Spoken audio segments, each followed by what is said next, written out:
ये जो हैलोजन होता है, तो हैलोजन का लास्ट कॉन्फ़िगरेशन आप हमेशा देखेंगे तो आपको पता चलेगा इसको बस एक इलेक्ट्रॉन का रिक्वायरमेंट है, उसके बाद इसका ऑक्टेट कंप्लीट हो जाता है। ठीक है, तो इसमें क्योंकि बीच में एक डी रहता है, डी के साथ में एफ भी होता है, तो इसका जो शेडिंग इफेक्ट होता है ना वो थोड़ा पुअर हो जाता है। तो शेडिंग इफेक्ट पुअर हो गया, मगर साइज तो काफी बड़ा है, तो इलेक्ट्रॉन ये गेन करने की जगह क्या करता है, ये इलेक्ट्रॉन को लूज कर जाता है। तो इसमें सम पॉजिटिव कैरेक्टर होता है जिसके कारण एस्टेटाइन को हम लोग बाकी हैलोजेंस के साथ में नहीं रखते। ठीक है, ग्रुप नंबर डिटर्मिनेशन, तो जब भी पी ब्लॉक एलिमेंट का ग्रुप नंबर का डिटर्मिनेशन होता है तो फॉर्मूला स्टैंड करता है 12 plus number of electron in P orbital. ये पिछले क्लास में किए थे हम लोग। तो वहां से पता चला कि हर एक पी ऑर्बिटल में क्योंकि 5 इलेक्ट्रॉन्स है, इस कारण से जब ग्रुप नंबर डिटरमाइन करते हैं तो वो निकल के आता है 17। ठीक है, अच्छा अब इसमें अगर पी के अंदर 5 इलेक्ट्रॉन है तो 3 पी ऑर्बिटल और 5 इलेक्ट्रॉन होना, इसका मतलब क्या हो गया कि लास्ट वाला जिसको बेसिकली हम लोग है ना पीजेड कहते हैं, उसमें 1 इलेक्ट्रॉन होगा। तो अपना डुएट ये कंप्लीट करेगा, यानी 2 इलेक्ट्रॉन लेगा। उसके लिए बस इसको 1 इलेक्ट्रॉन का रिक्वायरमेंट होता है, 1 इलेक्ट्रॉन का कमी होता है, इस कारण से ये 1 ही इलेक्ट्रॉन गेन करता है। तो जनरल ऑक्सीडेशन स्टेट जो होता है वो हैलोजन का -1 है, सब कोई जानता है। ठीक है, जनरल तौर पे ऑक्सीडेशन रेंज जो होता है ये +7 से लेके -1 तक होता है। +7 अगर कहीं शो होता है तो वो इंटर हैलोजन कंपाउंड है जहां पे ये शो करता है, और उस समय आयोडीन और फ्लोरीन एक दूसरे के साथ मिलता है, क्योंकि कैटायन भी हैलोजन है, एनएन भी हैलोजन है, इसलिए इसको इंटर हैलोजन कंपाउंड कहते हैं। ठीक है, अच्छा उसके बाद फ्लोरीन एक ऐसा हैलोजन है, या कहे तो पूरे पीरियोडिक टेबल में ऐसा एलिमेंट है जिसका ऑक्सीडेशन नंबर फिक्स होता है। फ्लोरीन ही केवल एक ऐसा एलिमेंट है जिसका ऑक्सीडेशन नंबर फिक्स होता है इन कंबाइंड स्टेट, और वो कितना होता है -1। इसके अलावे सब का सब वैरी करता है, सब का सब वैरी करता है, मगर हम लोग देखें ना तो अल्कली वैरी नहीं करता, अल्कालाइन वैरी नहीं करता।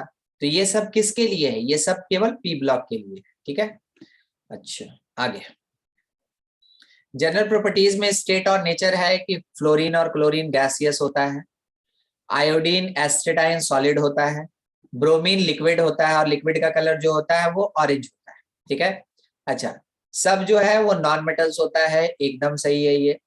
Metallic character down the group हमेशा क्या होता है, इंक्रीज करता जाता है।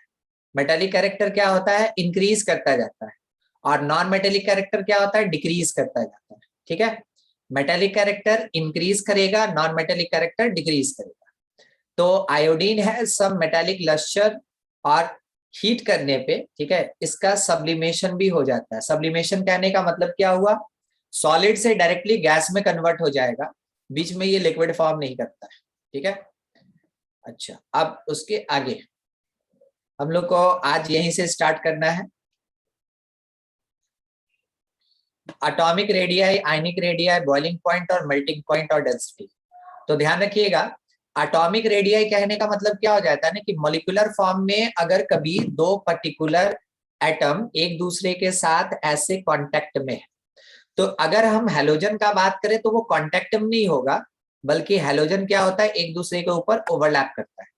अगर ओवरलैप किया तो इन दोनों के न्यूक्लियस के बीच का जो सेपरेशन होगा, इन दोनों के न्यूक्लियस के बीच का जो सेपरेशन होगा, अगर हम लोग इसका हाफ कैलकुलेट करें तो इस सेपरेशन को अगर आप डी कहते हैं तो atomic radius that is equals to d/2, जबकि डी यहाँ पे क्या है, इट इज सेपरेशन या डिस्टेंस बिटवीन न्यूक्लियाई।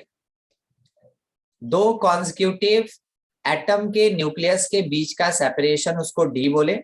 तो जैसे क्या हुआ कि एक आयोडीन अगर दूसरे आयोडीन के साथ बॉन्डेड है, तो ये वाला जो बॉन्ड लेंथ हम लोग दिखाते हैं ना, यही एक्चुअल में सेपरेशन होता है किसके किसके बीच, न्यूक्लियाइस के बीच का सेपरेशन होता है।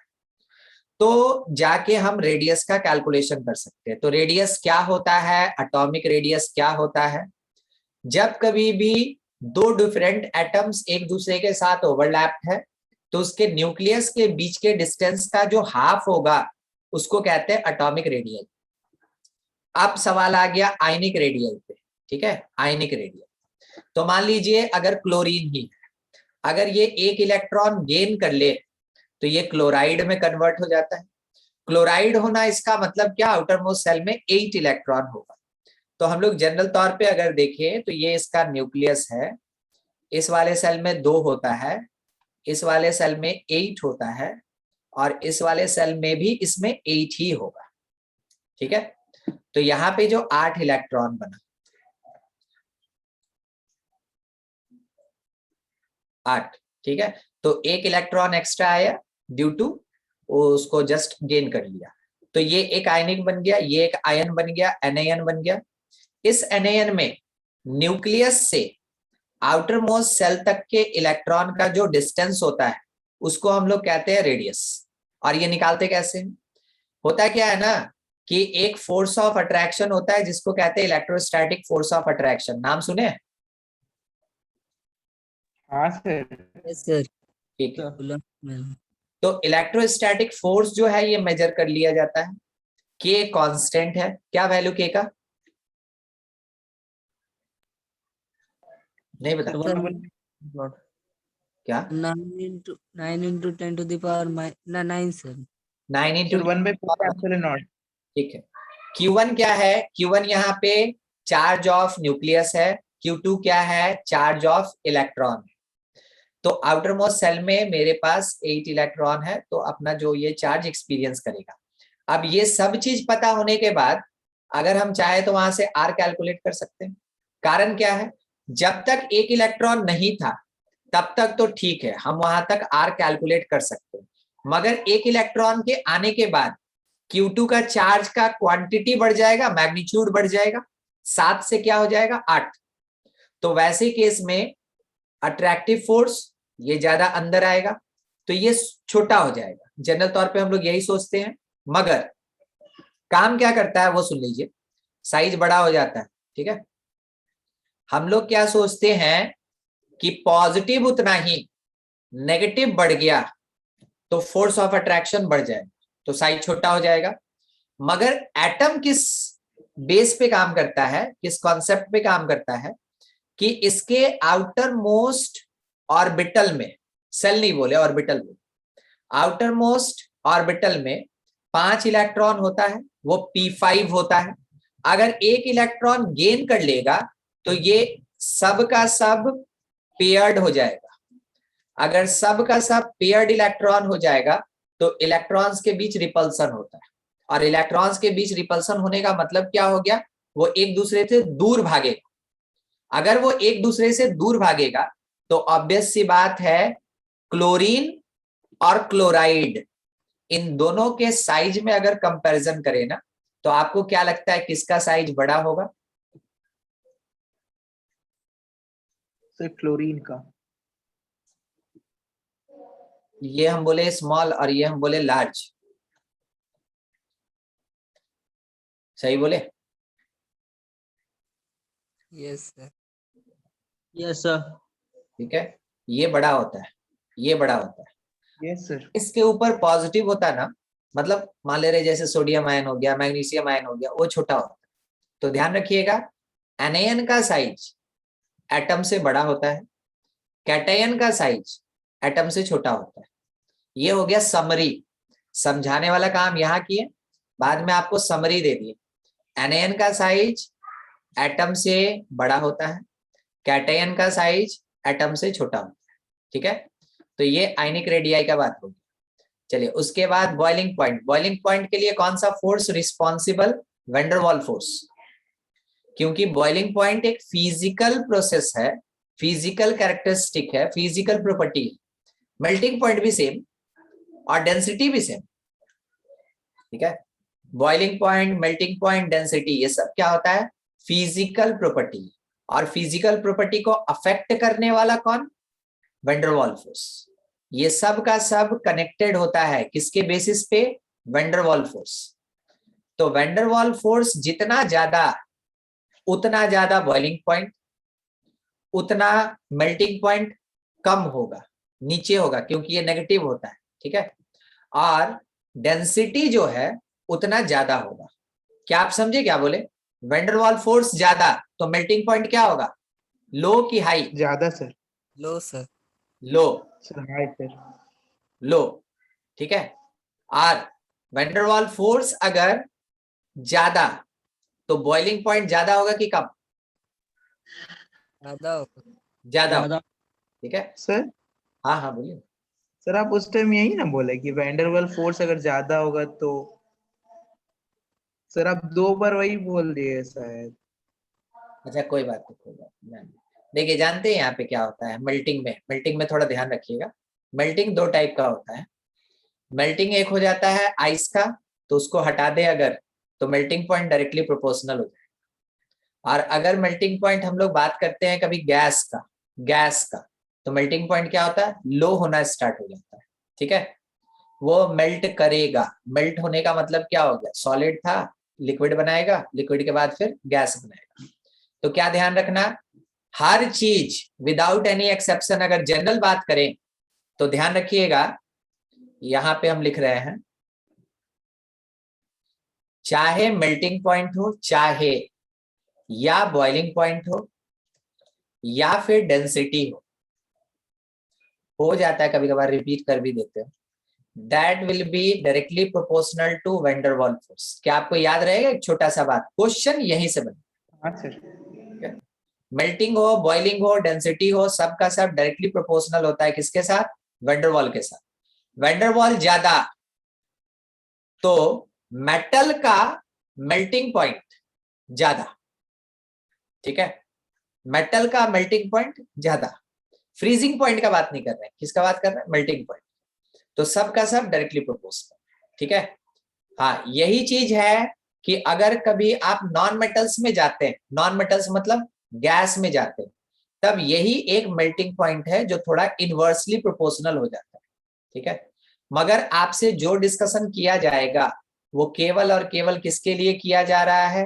ऐसे सॉलिड के बारे में बात करेगा जो मेल्ट होने का टेंडेंसी रखता है।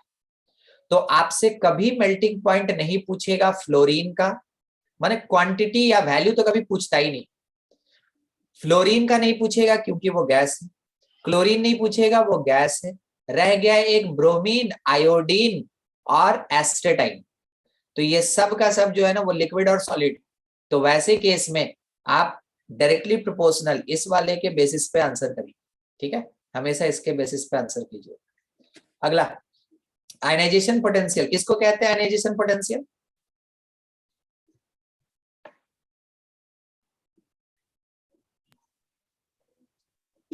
सर एक इलेक्ट्रॉन को निकालने के लिए सर जितना एनर्जी रिक्वायर्ड होता है सर। एकदम ठीक, ठीक है। देखिए क्लोरीन ये काम करता नहीं है, ठीक है। अगर चाहे तो करवा सकते हैं, मगर इसमें बहुत ज्यादा मेहनत लगेगा। मेहनत कहने का मतलब बहुत ज्यादा हीट लगेगा। तो उतना एनर्जी आपको जनरेट करना और किसी दूसरे एटम का कैटेयन बनाना अगर आसान है तो ऑब्वियस सी बात है ना, आसान काम आदमी करेगा। तो क्लोरीन से Cl+ नहीं बनाया जाता है, मगर कभी कभार रिएक्शन के बीच में ये बन जाता है। हम आपको अभी एक कंपाउंड दिखाएंगे, ठीक है। ये बन जाता है। तो बाय द वे क्लोरीन अगर एक इलेक्ट्रॉन लूज करता है तो जितना एनर्जी गेन करेगा that is called ionization potential या आयनाइजेशन एनर्जी, ठीक है। इलेक्ट्रॉन नेगेटिविटी क्या होता है? सर इलेक्ट्रोनेगेटिविटी मतलब सर ये इलेक्ट्रॉन पाने का सर ये टेंडेंसी होता है ना सर। चाहत sir to gain bonded electron, है ना। Accept pair of electron. Electron को अपनी तरफ अट्रैक्ट करने का जो टेंडेंसी होता है उसी को हम लोग क्या बोलते हैं? उसी को इलेक्ट्रोनेगेटिविटी कहते हैं, ठीक है। तो Cl क्या कर रहा है? इलेक्ट्रॉन्स को अपनी तरफ खींच रहा है। तो हाइड्रोजन से ये दूर जा रहा है। तो हम लोग को ये भी पता है कि क्लोरीन जो होता है वो इलेक्ट्रोनेगेटिव होता है, ठीक है। अच्छा, अब एक चीज हम आपसे ये पूछना चाहेंगे, इसमें तो दिया नहीं है खैर, इलेक्ट्रॉन हाँ नीचे दिया हुआ है, चलिए बाद में बात कर लेंगे उस पर, ठीक है। क्लोरीन जो है ना, ये Cl2O3 ये एक कंपाउंड बनाता है, Cl2O3। और Cl2O3 में कोई बताएगा क्लोरीन के ऊपर चार्ज क्या अपीयर होता है? -3। +3। Sir +1 sir. +3। इसके ऊपर अपीयर होता है प्लस, हम केवल प्लस दिखाना चाहते हैं और कुछ नहीं, ठीक है। +3 अपीयर होता है। आप ऐसे सोचे ना, 3 ऑक्सीजन होने का मतलब -6 हुआ, तो 2 क्लोरीन +6 शो करेगा, तो 1 क्लोरीन +3 शो करेगा, ठीक है। ऑक्सीडेशन स्टेट क्या होता है इसका, +3 का होता है। तो क्लोरीन जो है वो फ्लोरीन और ऑक्सीजन के सामने पॉजिटिव बन सकता है, और किसी के सामने पॉजिटिव नहीं बनेगा, केवल ऑक्सीजन और फ्लोरीन। तो फ्लोरीन के साथ ये बॉन्ड नहीं बना पाता है, तो केवल और केवल किसके साथ बनाता है, ऑक्सीजन के साथ बनाता है। और वही वो प्लेस होता है जब क्लोरीन पॉजिटिविटी शो करता है, यही वो प्लेस है जहां पे क्लोरीन पॉजिटिविटी शो करता है, ठीक है। आप एक एसिड जानते होंगे शायद, HClO4 जानते हैं क्या, क्लोरेट? अच्छा नहीं पता, कोई बात नहीं। इसमें H+ अलग हो जाता है और ClO4- अलग हो जाता है। बताइए तो क्लोरीन का ऑक्सीडेशन कोई बता पाएगा, क्लोरीन का ऑक्सीडेशन? सर +9 नहीं सर +7 सर। +7, ठीक है। ये इसका मैक्सिमम हो गया, और मैक्सिमम ऑक्सीडेशन होना इसका मतलब ये जो कंपाउंड है, बताइए तो ऑक्सीडाइजिंग एजेंट की reducing agent? Sir oxidizing agent sir. Oxidizing agent हमेशा, ठीक है। तो ये ऑक्सीडाइजिंग एजेंट की तरह बिहेव करता है। और क्लोरीन देखिए यहाँ +7 अपना मैक्सिमम दे रहा है, -1 तो ये बहुत जगह दिखाता है, मगर प्लस जो है वो केवल किसके साथ दिखाता है, ऑक्सीजन के साथ, ठीक है, केवल ऑक्सीजन के साथ।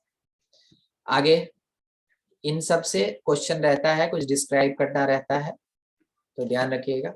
इलेक्ट्रॉन एफिनिटी, बात को बहुत क्लियर रखिएगा। 2 वर्ड बोल रहे हैं, एक बोल रहे हैं इलेक्ट्रॉन गेन एंथैल्पी, और एक बोल रहे हैं इलेक्ट्रॉन एफिनिटी। तो इलेक्ट्रॉन गेन एंथैल्पी जो होता है ना, ΔH, ये नेगेटिव होता है।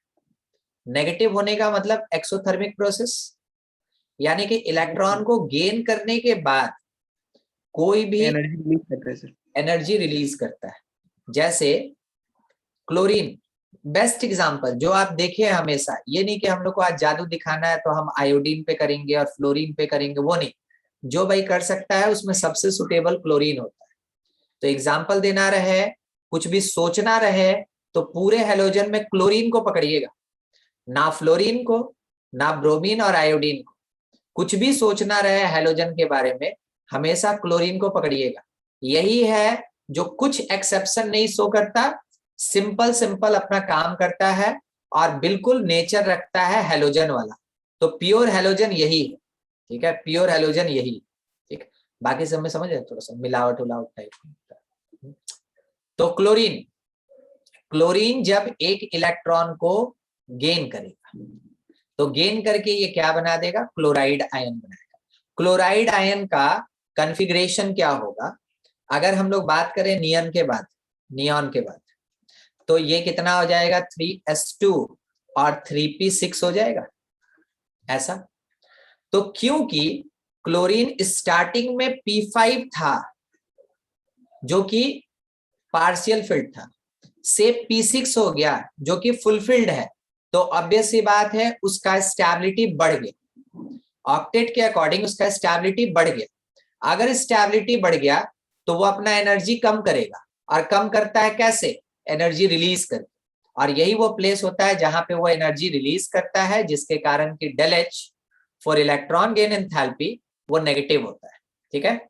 अब दूसरा हम बात बोल रहे हैं इलेक्ट्रॉन एफिनिटी का। तो जो इलेक्ट्रॉन एफिनिटी होगा उसको भी हम ΔH से रिप्रेजेंट कर सकते हैं, पॉजिटिव होगा sir. That will B positive, ठीक है। कहने का मतलब ये है कि क्लोरीन एक इलेक्ट्रॉन गेन किया और उसके बाद क्लोराइड आयन ही बनाया, और ये मोर स्टेबल होके एनर्जी रिलीज भी कर रहा है। सब बात वही है, एनर्जी रिलीज कर रहा है। मगर क्या होता है ना कि इलेक्ट्रॉन एफिनिटी मेजर होता है ऑब्जर्वर की तरफ से, तो ऑब्जर्वर को तो एनर्जी मिला ना, इस कारण से वो पॉजिटिव होता है। और इलेक्ट्रॉन गेन एंथैल्पी मेजर होता है एटम की तरफ से, तो क्योंकि एटम का एनर्जी बाहर निकला, इस कारण से एंथैल्पी क्या होता है, नेगेटिव होता है। तो इलेक्ट्रॉन गेन एंथैल्पी और इलेक्ट्रॉन एफिनिटी मैग्नीट्यूड में हमेशा सेम होता है। इलेक्ट्रॉन एफिनिटी और इलेक्ट्रॉन गेन एंथैल्पी मैग्नीट्यूड में हमेशा सेम होता है, मगर साइन में अपोजिट होता है। अगर इलेक्ट्रॉन गेन पॉजिटिव है तो इलेक्ट्रॉन एफिनिटी नेगेटिव होगा, अगर इलेक्ट्रॉन गेन नेगेटिव है तो इलेक्ट्रॉन एफिनिटी पॉजिटिव होगा। ठीक है, यही चीज ध्यान रखना है, बाकी प्रोसेस वही। देखने वाला जो ऑब्जर्वर है और एटम है ना, उसके हिसाब से इसका साइन डिसाइड होता है, और कुछ नहीं। आगे कोई दिक्कत इलेक्ट्रॉन गेन और एफिनिटी से? No sir. कलर प्रॉपर्टीज, अब इसमें ना बताने लायक कुछ नहीं है। फ्लोरीन देखने में पेल येलो जैसा लगा तो आदमी बोला कि आज से ये ऐसा ही बोला जाएगा। क्लोरीन कैसा दिखता है, ग्रीनिश येलो। ब्रोमीन कैसा दिखता है, रेड। आयोडीन कैसा दिखता है, वायलेट या पर्पल टाइप। अच्छा, अगला B number point, outer most electronic configuration हम लोग पढ़ चुके हैं। Due to the presence of unpaired electron they absorb visible light and reflect complementary light and the exhibit colour. देखिए, हम लोग को ये पता है कि जो व्हाइट लाइट अपना होता है ना, व्हाइट लाइट, इसमें कितना लैम्डा होता है? अरे लैम्डा का मतलब वेवलेंथ। हाँ सर। व्हाइट लाइट में कितना होता है, 7। White Yes. लाइट में 7 डिफरेंट लैम्डास होता है, या कह सकते हैं आप वेवलेंथ डिफरेंट होता है। बाय द वे, अगर ये ग्रीन कलर का है ना जो ऑब्जेक्ट है, बाय द वे मान लीजिए अगर ये ग्रीन कलर का है, ठीक है, तो ये ग्रीन को एब्जॉर्ब कर लेगा। ठीक, ये ग्रीन को एब्जॉर्ब कर लेगा।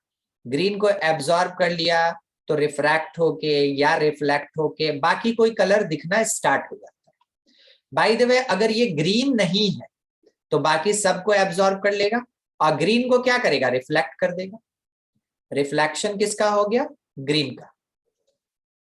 अगर ग्रीन रिफ्लेक्ट कर गया तो ये ऑब्जेक्ट आपको दिखेगा भी ग्रीन, तो हम लोग बोलेंगे इसका कलर ग्रीन है। बस यही चीज होता है। जो कॉम्प्लीमेंट्री कलर है ना, वो कॉम्प्लीमेंट्री कलर जो है, जो लाइट है, उसको वो रिफ्लेक्ट कर देता है। ठीक है, उसको रिफ्लेक्ट कर देता है, तो वो हमको कैसा दिखता है, उस पर्टिकुलर कलर का। जैसे आपको ये खिलौना दिख रहा है, यहाँ पे एक राइडर बैठा हुआ है, ये येलो दिख रहा है, तो येलो एब्जॉर्ब कर रहा है कि रिफ्लेक्ट कर रहा है? रिफ्लेक्ट। रिफ्लेक्ट कर रहा है। ये बाइक जो है ये रेड दिख रहा है, तो ये रेड को एब्जॉर्ब कर रहा है या रिफ्लेक्ट कर रहा है?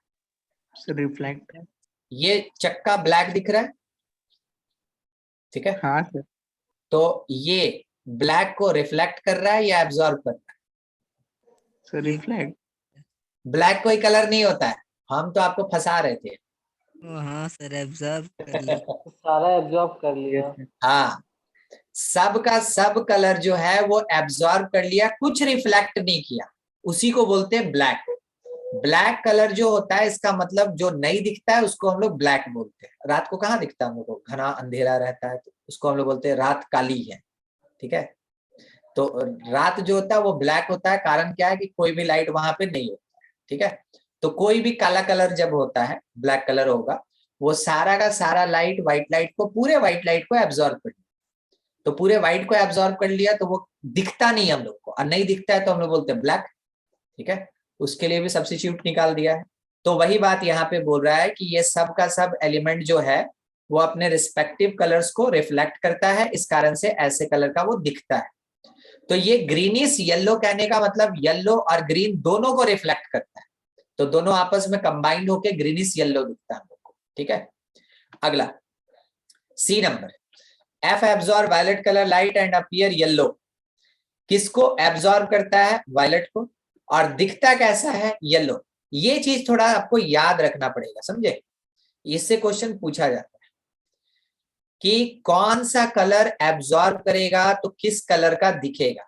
और इसका कोई थ्योरी नहीं है, ये एक्चुअल में प्रैक्टिकल किया जाता है। जो भी डाटा निकलता है उसको याद कर लिया जाता है, उसको बोल दिया जाता है। ठीक है, तो एफ अगर वायलेट को एब्जॉर्ब कर रहा है तो वो येलो कलर का दिखेगा। तो क्या याद रखना है, वायलेट अगर एब्जॉर्ब होगा तो वो दिखेगा कैसा, येलो। और अगर येलो एब्जॉर्ब होगा तो दिखेगा कैसा, वायलेट। ठीक है, यही चीज ये चलता है। डी नंबर है एस्ट्रेटाइन being stable could have absorbed orange और रेड लाइट। ऑरेंज और रेड दोनों को एब्जॉर्ब कर लेता। ऑरेंज नहीं होता, थोड़ा सा रेड मिला रहता है येलो के साथ, उसी को ऑरेंज कहते हैं ना। वुड हैव एग्जिबिटेड इंडिगो और ब्लूइश कलर। तो अगर आइदर ऑरेंज या रेड को एब्जॉर्ब करेगा तो उसका कलर क्या दिखेगा, इंडिगो दिखेगा हम लोग को, या फिर वो ब्लूइश दिखेगा। इंडिगो समझ रहे कौन सा कलर होता है? Yes sir. इंडिगो वो क्या बोलते हैं, पर्पल, ब्लू थोड़ा मिला हुआ रहता है ना, यस सर, यस सर। उसी को कहते हैं इंडिगो। तब ये टाटा इंडिगो जामुन का कलर। गाड़ी आता था, हाँ सर। उसका जो पहला कलर था ना वो वही था। सबसे पहले जो आया था टाटा इंडिगो, उसका पहला कलर वही था। उसके बाद तो अब क्या मार्केट है तो टाटा जी निकाल दिए थे सब, ठीक है, मगर सबसे पहला कलर वही था। तो वही सब होता है और कुछ नहीं, इसको याद रखना होगा, ठीक ना। और ये आपको कहाँ पे लिस्ट मिलेगा हम आपको अभी बता रहे हैं। ये एक्चुअल में पी ब्लॉक का पार्ट नहीं है, ये लाइट वाला केस। ये लाइट वाला जो केस है ना, ये है कोऑर्डिनेशन कंपाउंड का चैप्टर है ना, कोऑर्डिनेशन कंपाउंड। हाँ sir. Coordination compound, coordination compound में इसका पूरा का पूरा है ना समरी दिया हुआ है, एक टेबुलर फॉर्म में लिखा हुआ है कि कौन से लाइट को एब्जॉर्ब करेगा तो कौन सा लाइट दिखेगा, ये पूरा बना हुआ है वहां पे। तो जब केमिस्ट्री में क्वेश्चन आएगा तो थोड़ी लिखा हुआ रहेगा कि वो कोऑर्डिनेशन कंपाउंड का क्वेश्चन है कि पी ब्लॉक का है, उसको तो क्वेश्चन पूछने से मतलब है। तो ये चीज थोड़ा याद रखना पड़ता है, ठीक है, उसके लिए और कोई प्रोसेस नहीं है। अगला वैलेंसी एंड ऑक्सीडेशन, ऑलरेडी हम लोग इस पर डिस्कशन कर लिए, ठीक है, जहां जरूरत पड़ेगा देखेंगे।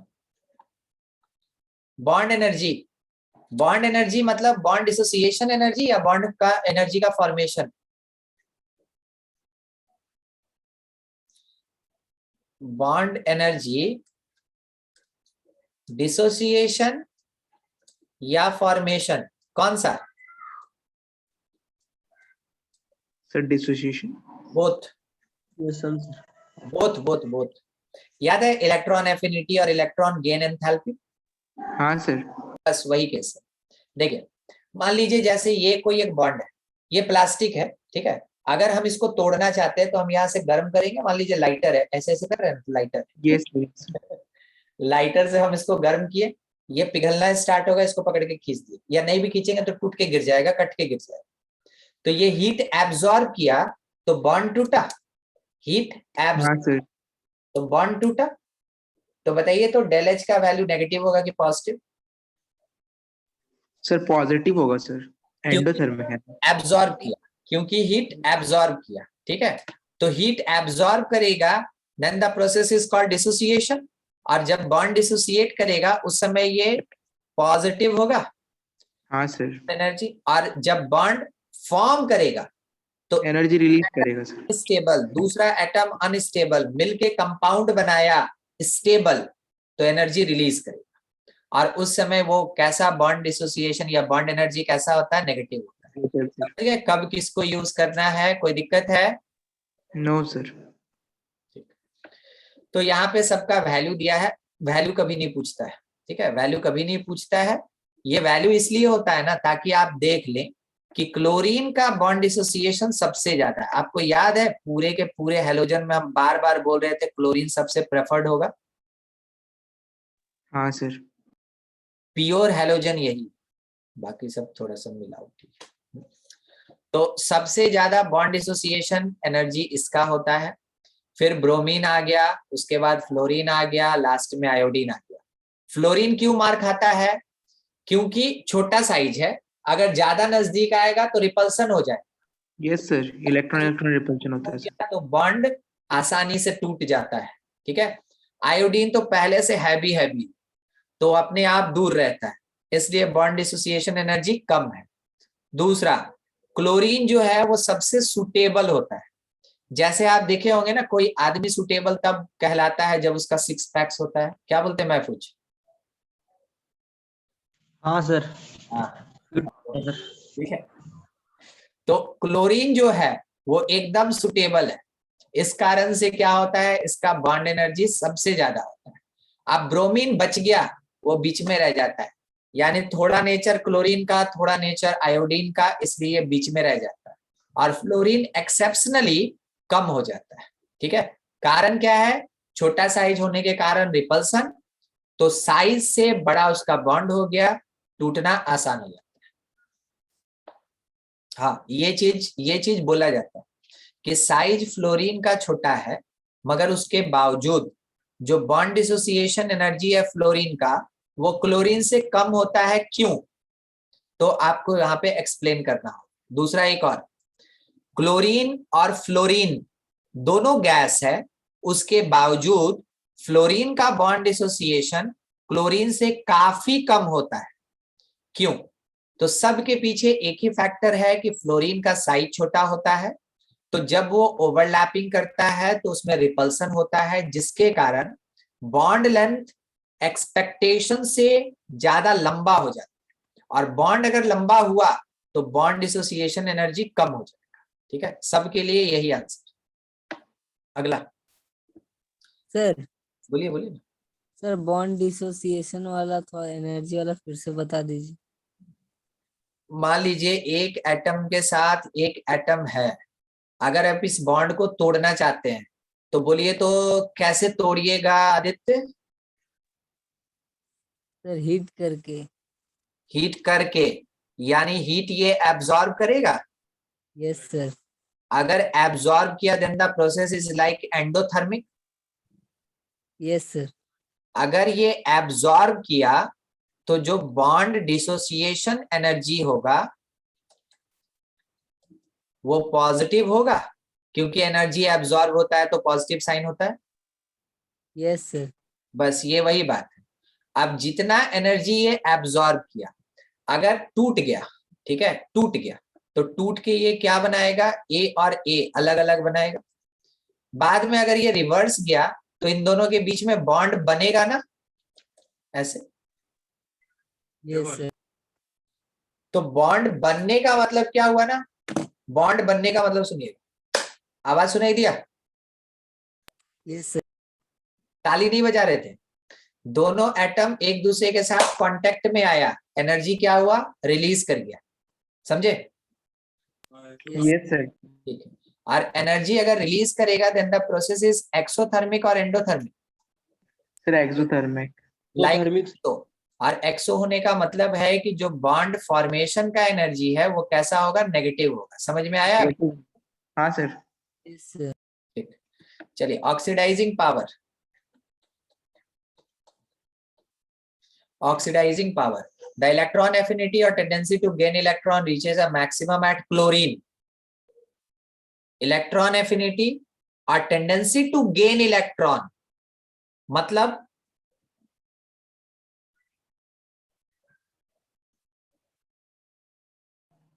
इलेक्ट्रॉन गेन एंथैल्पी भाई। ठीक है, तो इलेक्ट्रॉन एफिनिटी या tendency to gain electron reaches a maximum at chlorine. किसका सबसे ज्यादा होता है? क्लोरीन का। देखिए ये चीज आप पहले भी पढ़े, फ्लोरीन है इलेक्ट्रोनेगेटिव जबरदस्त, क्लोरीन है इससे थोड़ा सा कम इलेक्ट्रोनेगेटिव। इसके बावजूद अगर आप इसको एक इलेक्ट्रॉन दे दीजिएगा ना, तो ये उतनी आसानी से नहीं पचा पाएगा ये सर साइज छोटा है सर उसका, जितना कि आसानी से क्लोरीन उसको ले लेगा। क्लोरीन आराम से क्लोराइड बनाएगा और फ्लोरीन नहीं बना सकता। कारण क्या है? उसके आउटर मोस्ट सेल में ना उतना जगह नहीं है कि वो 8 इलेक्ट्रॉन रख पाएगा। छोटा होता है ना, छोटा होता है, छोटा होगा तो ऑब्वियस सी बात है बहुत ज्यादा डिस्टरबेंस होगा। अभी फिगर बना के दिखाएंगे। ठीक है, और क्लोरीन का साइज एप्रोप्रिएट होता है, ना छोटा ना बड़ा। तो एप्रोप्रिएट अगर है तो इलेक्ट्रॉन आसानी से गेन करता है, इलेक्ट्रोनेगेटिविटी भी अच्छा खासा है, तो हर चीज इस जगह पे आके क्या होता है, सुटेबल होता है, जिसको बोलते हैं ना परफेक्ट, वैसा है क्लोरीन। इस कारण से सबसे हाईएस्ट इलेक्ट्रॉन गेन एंथैल्पी पूरे के पूरे हैलोजन में किसका होता है? क्लोरीन का होता है। देखिए साइज वाला बात हम थोड़ा समझा दे आपको, थोड़ा सा यहाँ पे ये है फ्लोरीन और ये है क्लोरीन। ठीक है, फ्लोरीन के आउटर मोस्ट सेल में हम 8 इलेक्ट्रॉन डाल देते हैं। हमको क्या, हम तो जबरदस्ती डाल देते। 1 2 3 4 5 6 7 8। और क्लोरीन के आउटर मोस्ट सेल में भी हम 8 इलेक्ट्रॉन डालते हैं। बताइए इलेक्ट्रॉन का रिपल्सन कहाँ पे ज्यादा है? सर फ्लोरीन वाले में। फ्लोरीन वाले केस। कारण है कि बहुत नजदीक नजदीक है ना इलेक्ट्रॉन। ठीक है, हाँ सर। एरिया कम है, तो ये बहुत ज्यादा रिपल्सन होगा। अब आप ऐसे सोच लीजिए ना, केवल मान लीजिएगा कि इसमें 7 है, आप 8 नहीं मानेंगे, जस्ट सोचने बोल रहे हैं, मानने बोल रहे हैं। ठीक है, अज्यूम करते, इसमें 7 है और इसमें भी 7 है। एक इलेक्ट्रॉन बाहर से आके खड़ा है, इधर की तरफ बढ़ा और इधर की तरफ फिर बाद में बढ़ा। कौन एक्सेप्ट आसानी से कर सकता है? Sir chlorine sir. कारण है कि इसके पास स्पेस है, इसमें रिपल्सन कम होगा, ये भागेगा पहले फ्लोरीन की तरफ क्योंकि फ्लोरीन खींचेगा, मगर बाउंस बैक हो जाएगा। ठीक है, क्योंकि यहाँ पे इलेक्ट्रॉन डेंसिटी बहुत ज्यादा है, कम जगह पे 7 इलेक्ट्रॉन, कम जगह पे 7 इलेक्ट्रॉन, तो इलेक्ट्रॉन डेंसिटी बहुत ज्यादा इन केस ऑफ फ्लोरीन। तो इलेक्ट्रॉन जो इसकी तरफ आता है ना, वो बाउंस बैक, वो दूर चला जाता है। और क्लोरीन की तरफ अगर बढ़ा तो एक बार में एक्सेप्टेड। अगर एक बार में एक्सेप्ट हो गया विदाउट एनी हिंड्रेंस, इसका मतलब क्या हो रहा है कि इलेक्ट्रॉन गेन एंथैल्पी सुटेबल है। इसका मतलब इलेक्ट्रॉन गेन एंथैल्पी सुटेबल है। समझ में आ रहा है क्यों ऐसा होता है? जो पॉइंट लिखा है उसके बारे में अभी बात कर रहे थे। ठीक है, हाँ सर। चलिए आगे। Oxidation may be regarded as the removal of electrons so that an oxidizing agent gains electron. Oxidizing agent क्या करता है? खुद को रिड्यूस करता है, इसलिए इलेक्ट्रॉन गेन करता है। कोई भी ऑक्सीडाइजिंग एजेंट खुद को रिड्यूस करेगा मतलब इलेक्ट्रॉन गेन करेगा, वही चीज लिखा है। तो हैलोजन किसकी तरह बिहेव करता है? ऑक्सीडाइजिंग एजेंट्स की तरह बिहेव करता है। ठीक है, The strength of an oxidizing agent depends upon several energy terms represented by the following diagram. ठीक है, ये क्या लिखा आपको याद है? बॉर्न हैबर साइकिल, आप क्लास 11 में पढ़े। हाँ सर। वो यस सर। डिफरेंट स्टेट में जो एनर्जी का चेंज होता है that is called born Haber cycle. ठीक है, वही सबसे पहले ये डायटोमिक फॉर्म में है, तो क्या हुआ? डिसोसिएशन हुआ। ये डिस्को नहीं लिखा है ना, डिसोसिएशन। तो ये एटॉमिक फॉर्म में कन्वर्ट हुआ। जब ये एटम बन जाता है उसके बाद इलेक्ट्रॉन गेन करता है। इलेक्ट्रॉन गेन करके ये क्लोराइड, फ्लोराइड, ब्रोमाइड, आयोडाइड यानी कि हैलाइड बना दिया। हैलाइड बनाने के बाद अब ये वाटर के साथ रिएक्शन करता है और फिर उसके बाद हाइड्रेटेड आयन बनाता है। हम आपको अभी दिखा रहे हैं हाइड्रेटेड आयन कैसा होता है। ठीक है, वाटर के साथ रिएक्शन किया तो एंथैल्पी ऑफ हाइड्रेशन है ये लिखा हुआ, और हाइड्रेटेड आयन बनाता है। अगर आप एक कंटेनर के अंदर जिसमें कि लबालब पानी भरा हुआ है, एक यूनिट अगर NaCl डालते हैं तो आपको पता है कि Na+ होगा और Cl- होगा। ठीक है, ये ऐसे टूट जाता है, वाटर के अंदर तो टूट ही जाता है। और इसके चारों ओर से H2O इसको सराउंड करेगा। तो प्लस होने का मतलब ऑक्सीजन इसकी तरफ, हाइड्रोजन बाहर, ऑक्सीजन इसकी तरफ, हाइड्रोजन बाहर। ये हो गया कैटेयन वाला बात। ठीक है, ऐसे इसको बोलते हैं हाइड्रेटेड आयन। क्लोरीन में हाइड्रोजन क्लोरीन की तरफ होगा कि ऑक्सीजन होगा? Sir hydrogen sir. हाइड्रोजन।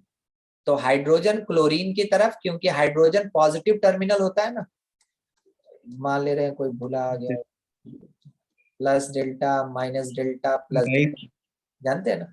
तो हाइड्रोजन पॉजिटिव टर्मिनल है, इस कारण से ये ऐसे बन जाएगा, सनफ्लावर की तरह हो जाता है। हाँ सर। फिर यहाँ ऑक्सीजन दूर रहेगा और हाइड्रोजन इससे सटा हुआ रहेगा। इसको बोलते हैं हाइड्रेटेड क्लोराइड आयन, इसको कहते हैं हाइड्रेटेड सोडियम आयन, ठीक है, ये कहलाता है हाइड्रेटेड आयन। यहाँ जो लिखा है ना इसका मीनिंग यही, ठीक है। अच्छा आगे, del H reduction potential that will be equals to del H dissociation energy, electron gain enthalpy, hydration energy। क्योंकि तीन प्रोसेस हुआ ना, डिसोसिएशन हुआ, इलेक्ट्रॉन गेन एंथैल्पी माने इलेक्ट्रॉन गेन हुआ और फिर हाइड्रेशन हुआ, तो उसी को कहते हैं रिडक्शन पोटेंशियल। कहीं पढ़े रिडक्शन पोटेंशियल? हाँ सर, इलेक्ट्रोकेमिस्ट्री में, इलेक्ट्रोकेमिस्ट्री में पढ़ा है सर। और इलेक्ट्रोकेमिस्ट्री में आप रिडक्शन पोटेंशियल में पढ़े होंगे मेटल का नेगेटिव, पढ़े हैं क्या? यस सर, यस और सर। नॉन मेटल्स का पॉजिटिव। तो अगर रिडक्शन पोटेंशियल पॉजिटिव है तो वो रिड्यूसिंग एजेंट है या ऑक्सीडाइजिंग एजेंट है? Sir oxidizing agent sir. Oxidizing agent, यही ना ऊपर पढ़ रहे थे हम लोग कि हैलोजन ऑक्सीडाइजिंग एजेंट होता है, ठीक है। सब रिलेटेड है, सब केमिस्ट्री है, कोई भी है ना फिजिकल इनऑर्गेनिक ऑर्गेनिक कुछ नहीं, सब एक दूसरे में मिला जुला है, ठीक है। आगे चलिए, elements, del H reduction potential लिखा हुआ है, रिडक्शन पोटेंशियल लिखा हुआ है, रहने दीजिए इसको, ठीक है, सब किलो जूल में। अच्छा उसके बाद ये भी उसी से रिलेटेड पार्ट है, आप पढ़ लीजिएगा, ये आपकी थ्योरी में होना चाहिए, ये बस लिखाने वाला चीज है और कुछ नहीं। आगे केमिकल प्रॉपर्टीज, तो केमिकल प्रॉपर्टीज हैलोजन का कैसे काम करता है, रिएक्शन विथ हाइड्रोजन, तो हाइड्रोजन के साथ फ्लोरीन डार्क में रिएक्शन करता है, अदरवाइज रिएक्शन इतना वाइगरस हो जाएगा कि वो ब्लास्ट कर सकता है, ठीक है, इसलिए इसको डार्क में रिएक्शन कराया जाता है, सनलाइट में नहीं कराते। मगर क्लोरीन परफेक्ट हैलोजन, सनलाइट में रिएक्शन करेगा, पूरा रिएक्शन फ्री रेडिकल, यहां पे बेसिकली ये सब्स्टिट्यूशन रिएक्शन होता है, फ्री रेडिकल सब्स्टिट्यूशन रिएक्शन होगा, ठीक है। अच्छा ब्रोमीन है, इसको हीट से भी काम चल जाता है या सनलाइट भी देंगे तो काम होगा। आयोडीन है, हीट से काम हो जाता है या सनलाइट भी रहेगा काम हो जाएगा, ठीक है। अच्छा अब एक बात, ऊपर मतलब यहां, और बाकी सबको देख रहे हैं? हाँ सर। क्या डिफरेंस? सर वो डायमर में है सर। फ्लोरीन का HF जो है वो डाइमर के फॉर्म में है, कारण एक यही HX है, एक यही HX है जो हाइड्रोजन बॉन्ड बनाने के लिए कैपेबल है, समझ में आ रहा है? हाँ सर। इस कारण से क्या होता है, ये डाइमर के फॉर्म में रहता है, एक्चुअल में ये तो सॉलिड होता है, ठीक है, मगर यहाँ दो ही दिखाया है तो ऐसा। और बाकी HCl, HBr, HI में हाइड्रोजन बॉन्ड नहीं होता है, ये जो डॉटेड बॉन्ड है ये कौन है, हाइड्रोजन बॉन्ड। तो हाइड्रोजन बॉन्ड बनाने के लिए एबिलिटी केवल फ्लोरीन के पास है, बाकी क्लोरीन ब्रोमीन आयोडीन के पास नहीं होता है। अच्छा रिएक्टिविटी कैसे चलता है, तो रिएक्टिविटी के केस में फ्लोरीन क्लोरीन ब्रोमीन आयोडीन कोई एक्सेप्शन नहीं, straight forward. HCl in gaseous state is hydrogen chloride, while HCl in aqueous solution is hydrochloride chloric acid, ये जस्ट नाम हो गया और कुछ नहीं। अच्छा रिड्यूसिंग एजेंट होता है, ये हम लोग जानते हैं कि H दे देगा, H2F2 cannot decompose into H2 and F2 and so it can never act as reducing agent, ये रिड्यूसिंग एजेंट की तरह बिहेव नहीं करता है। यानी कि फ्लोरीन अगर एक बार हाइड्रोजन से बॉन्ड बना लिया तो उसके बाद छोड़ता नहीं है, इसके पीछे कारण है कि एक बॉन्ड इधर से भी बनता है, एक बॉन्ड इधर से भी बनता है, इसलिए ये बीच में बहुत स्टेबल रहता है, ये जाता ही नहीं, और ये नहीं जाएगा तो इसका मजाल नहीं है कि निकल जाए, ठीक है। इस कारण से H2F2 में कभी भी हाइड्रोजन रिलीज नहीं होता है, तो वो रिड्यूसिंग एजेंट की तरह काम नहीं करता, यहाँ लिखा नहीं, can never act as reducing agent, ये वही वाला बात है, ठीक है। आगे H2F2 has highest boiling point and exists in liquid state, इसके पीछे और इसके पीछे कौन रिस्पॉन्सिबल, हाइड्रोजन बॉन्डिंग, बस वही है, due to hydrogen bond, hydrogen bond के कारण ही एक्सेप्शनली ये ऐसा शो करता है कैरेक्टर। अच्छा HCl, HBr, HI exist on gaseous state, क्यों, सर हाइड्रोजन बॉन्ड नहीं बनाता सर। नहीं बनाता है। तो नॉन प्रेजेंस या एब्सेंस ऑफ हाइड्रोजन बॉन्ड, इसी कारण से ऐसा होता है। HCl boiling point is very low. After HCl boiling point increases because van der Waals increases and boiling point increases. HCl के बाद van der Waals बढ़ रहा है, तो H देखिएगा, HCl, ठीक है, HBr,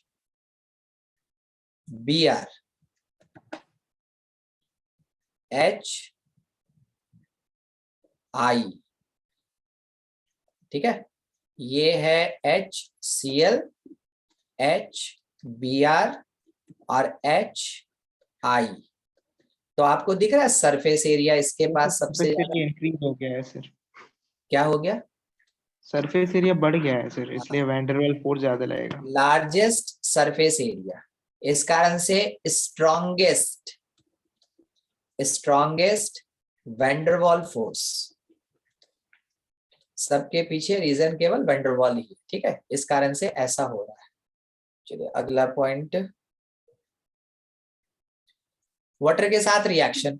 तो वाटर के साथ रिएक्शन करके ये फिर से क्या हो रहा है, H2 को गेन कर ले रहा है। तो फ्लोरीन बताइए, तो वाटर के साथ रिएक्शन करके अपने आप को रिड्यूस कर रहा है कि ऑक्सीडाइज कर रहा है इस वाले रिएक्शन में?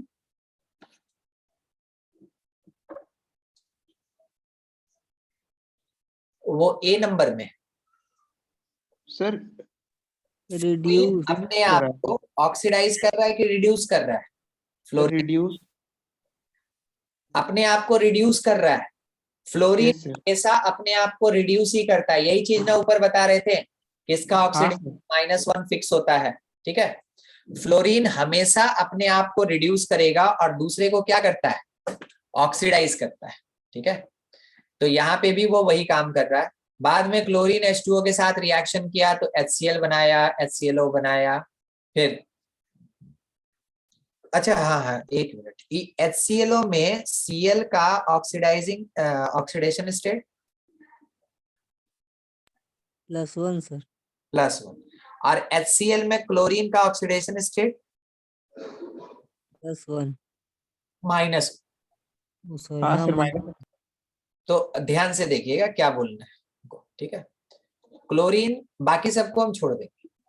क्लोरीन से HCl बना और क्लोरीन से ही HClO बना। जब Cl2 से HCl बना तो क्लोरीन का रिडक्शन हो रहा है। हाँ सर। जब Cl2 से HClO बना, क्लोरीन का ऑक्सीडेशन हो रहा। तो कोई एक एटम या एलिमेंट का ऑक्सीडेशन रिडक्शन दोनों होता है, उस रेडॉक्स को क्या कहते हैं हम लोग, या रिएक्शन को क्या कहते हैं? Sir disproportionate reaction. हाँ, डिस्प्रोपोर्शनेशन रिएक्शन। Ti के बाद O और बाद में नीचे N लिखा है, डिस्प्रोपोर्शनेशन रिएक्शन। सेम एलिमेंट का ऑक्सीडेशन भी हो रहा है, उसी एलिमेंट का रिडक्शन भी हो रहा है एक ही रिएक्शन, तो उसको कहते हैं हम लोग डिस्प्रोपोर्शनेट रिएक्शन या डिस्प्रोपोर्शनेशन रिएक्शन, ठीक है। अगला, H2O आयोडीन से रिएक्शन नहीं करता। कहने का मतलब, अगर आपका नमक पानी में गिर जाए तो क्या आयोडीन उसमें घुल जाएगा? नहीं सर।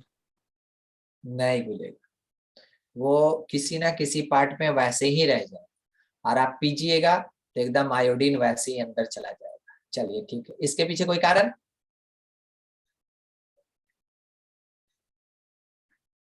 इसके पीछे कोई कारण?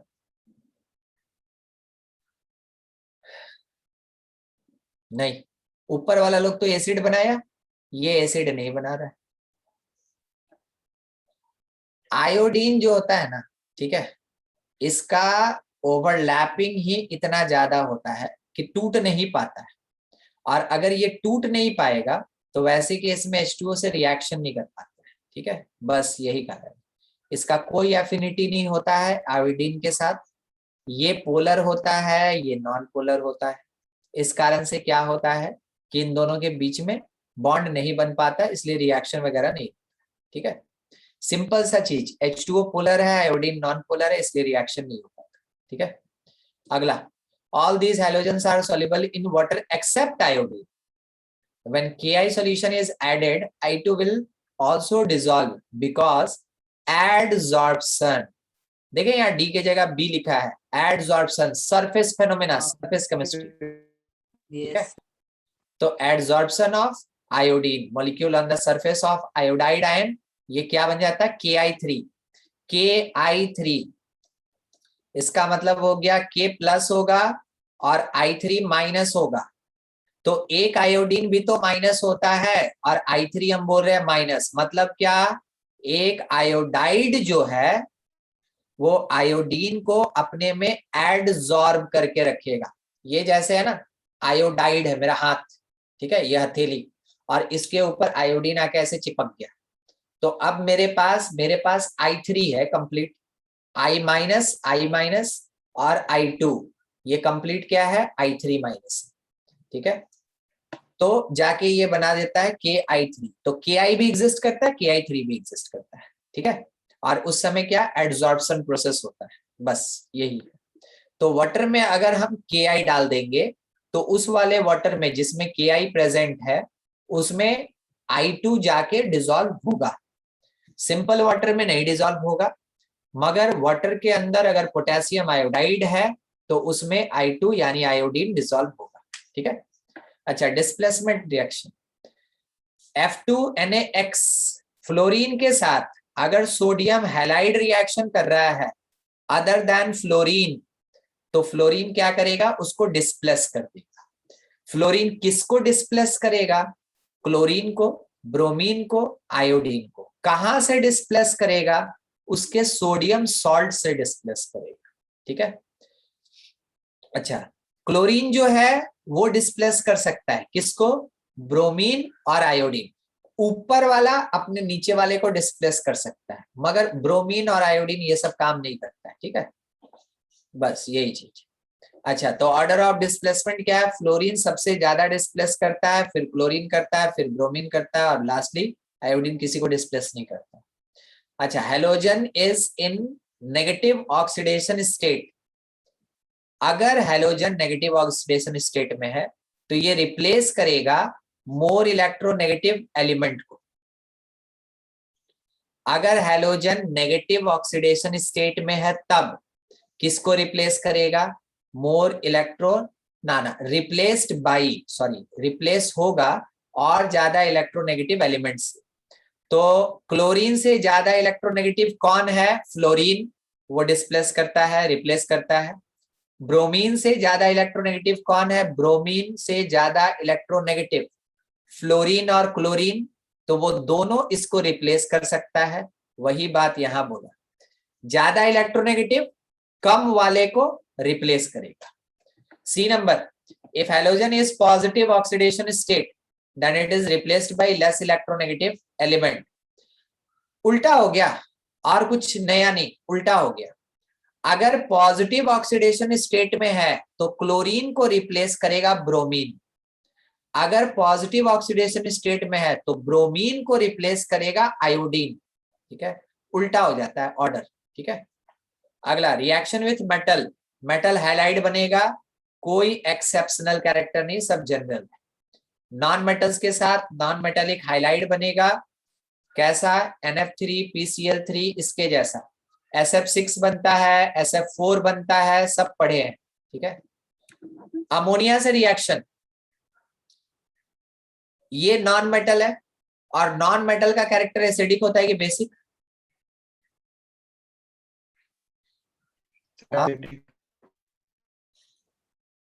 मान लीजिए मेटल मेटल ऑक्साइड बनाया, तो मेटल और मेटल ऑक्साइड बेसिक नेचर का होता है, आपको पता है ना।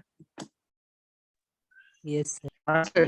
और अगर नॉन मेटल है और चाहे नॉन मेटेलिक ऑक्साइड है तो ये कौन से नेचर का होता है, एसिडिक होता है। तो फ्लोरीन मेरा एसिडिक नेचर का है, फ्लोरीन मेरा एसिडिक नेचर का है।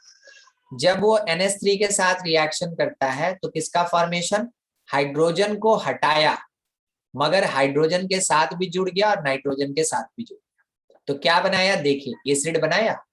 एसिडिक कैरेक्टर इसके अंदर था, अब ये क्या हुआ, रिएक्शन के बाद आपको एसिड प्रोवाइड करता है, ठीक है। दूसरा Cl2 NH3, तो क्लोरीन भी वही काम कर रहा है, सेम प्रोसेस, ठीक है। ये लगभग ना के बराबर बनता है, ये नहीं बनता है। कारण क्या होता है ना, बहुत बहुत डिस्टरबेंस हो जाता है, इस कारण से NCl3 नहीं के बराबर बनता है, ठीक है। मतलब डिस्टरबेंस समझ रहे हैं, इतना सा जगह है और आप बोल रहे हैं कि इतना बड़ा बड़ा 3 ठो एटम रखेंगे, कैसे हटेगा, हटेगा ही नहीं। अगर आप 3 क्लोरीन को ऐसे ऐसे जोड़ भी देते हैं सबसे लार्जेस्ट एंगल के साथ, जो कि इसमें नहीं होता है लार्जेस्ट, फिर भी इतना साइज बच गया। अब पता चला नाइट्रोजन इतना छोटा सा है, नाइट्रोजन तो एस्केप कर जाएगा, बॉन्ड बनेगा ही, ठीक है। इस कारण से NCl3 एग्जिस्ट नहीं करता है, मगर फ्रैक्शन के लिए एग्जिस्ट कर जाता है, फ्रैक्शन ऑफ टाइम के लिए एग्जिस्ट कर जाता है, तो थ्योरेटिकली हम लोग बोलते हैं कि N जो है NCl3 बना सकता है, ठीक है। Iodine is less reactive and so remains same and ammoniated compound will form, ठीक है। देखिए क्या हुआ, कोई समझाएगा हमको यहाँ पे?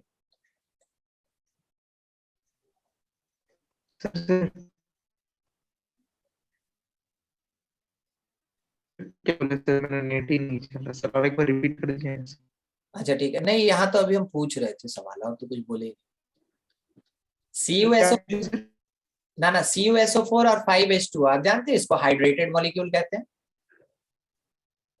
Hydrated yes sir. Hydrated molecule कहते हैं। और इस हाइड्रेटेड मॉलिक्यूल में आपको पता है हाइड्रेशन के लिए कितना H2O लगा है, एक। हाइड्रेशन में कितना H2O यूज हुआ है, एक। तो बाकी 4 कहाँ, बाकी 4 तो कोऑर्डिनेशन स्फीयर के अंदर है। इसका पूरा फॉर्मूला, एक्चुअल स्ट्रक्चर ऐसा होता है, CuH2O4, उसके बाद बाहर SO4.H2O, इसको कहते हैं कोऑर्डिनेशन कंपाउंड, ठीक है। तो कितना हाइड्रेटेड मॉलिक्यूल इसके पास है, एक। यहां पे देखिए वही चीज दिखा, Ni3.NH3, तो Ni3 और NH3 दोनों सिंपली एक सिंगल विदाउट इलेक्ट्रॉन ट्रांसफरिंग और शेयरिंग फोर्स ऑफ अट्रैक्शन से बंधा हुआ होता है। ना तो इलेक्ट्रॉन शेयर करेगा ना इलेक्ट्रॉन ट्रांसफर करेगा, मगर फिर भी दोनों का दोनों मॉलिक्यूल एक दूसरे के साथ कनेक्टेड होता है। अब ये बात कौन सा है, मान लीजिए हम आपका हाथ पकड़ के चल रहे हैं, तो वो हो गया म्यूचुअल शेयरिंग। हम आपका हाथ खींच लिए, नहीं ज्यादा हो जाएगा, ठीक है सुनिए, हम आपका पैसा ले लिए और हम भाग रहे हैं, तो पीछे पीछे आप भागिएगा ना, ये हो गया कंप्लीट ट्रांसफर। और हम क्या किए कि आपको हिप्नोटाइज कर दिए, तो ना आपका पैसा लिए ना आपका हाथ पकड़े, ना तो इलेक्ट्रॉन ट्रांसफर हुआ ना इलेक्ट्रॉन शेयर हुआ, मगर उसके बावजूद आप मेरे पीछे पीछे चल रहे हैं। समझ में आया फिजिकल प्रोसेस, ठीक है। इलेक्ट्रॉन शेयर नहीं, इलेक्ट्रॉन ट्रांसफर नहीं, उसके बावजूद दोनों मॉलिक्यूल एक दूसरे के साथ जस्ट कांटेक्ट में रहेगा, ठीक है। ये वही बात है। तो इसको हम लोग क्या बोलते हैं, H2O जुड़ता है तो हाइड्रेटेड बोलते हैं, अमोनिया जुड़ गया तो अमोनिएटेड बोलते हैं, ठीक है।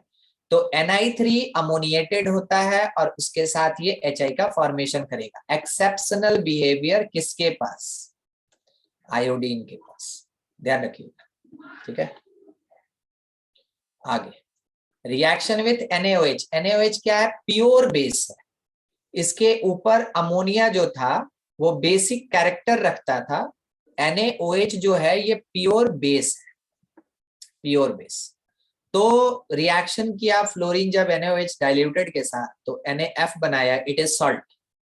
OF2 बनाया, यानी कि ऑक्सीजन और फ्लोरीन का जुड़ा हुआ एक ऐसा कंपाउंड जिसमें कि ऑक्सीजन का ऑक्सीडेशन +2 होता है और फ्लोरीन का ऑक्सीडेशन -1। यही वो प्लेस है जहां पे ऑक्सीजन अकेला पॉजिटिव शो करता है, बाकी जगह ऑक्सीजन शो नहीं करता है पॉजिटिव। ठीक है, और इसके साथ वाटर, क्योंकि न्यूट्रलाइजेशन चल रहा है, एसिड और बेस, तो वाटर निकलेगा। तो जब प्योर बेस के साथ एक्स रिएक्शन करता है तो न्यूट्रलाइजेशन होता है, सॉल्ट बनता है, वाटर निकलता है, एडिशनल कंपाउंड बनेगा। वही चीज यहाँ भी सब में। ठीक है, सेम। ब्रोमीन एसिडिक कैरेक्टर का है, बेस से रिएक्शन किया, सॉल्ट बनाया, वाटर निकाला, उसके साथ एक एडिशनल कंपाउंड बन गया। ठीक है, यही है। नेक्स्ट पॉइंट कुछ है? Formation of oxides.